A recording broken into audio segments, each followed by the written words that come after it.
अरे पढ़ल लिखल भइल सब बेकार ये माई, पियवा मरले बा बेलना के मार ये माई।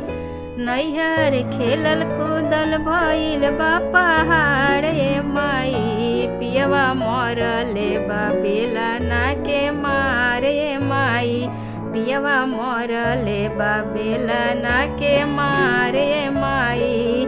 रोटी जब बनावे गईनी जर के भइल करिया, जर के भइल करिया हो, जर के भइल करिया। रोटी भइल करिया हो, रोटी भइल करिया। सासु जब खाए अइली फेंक दिहली थरिया, सासु जब खाए अइली फेंक दिहली थरिया। अब तू ही बताव कौन उपाय ये माई, अब तू ही बताव कौन उपाय ये माई। पियवा मरले बा बेलना के मार ये माई, पियवा मरले बा बेलना के मार ये माई।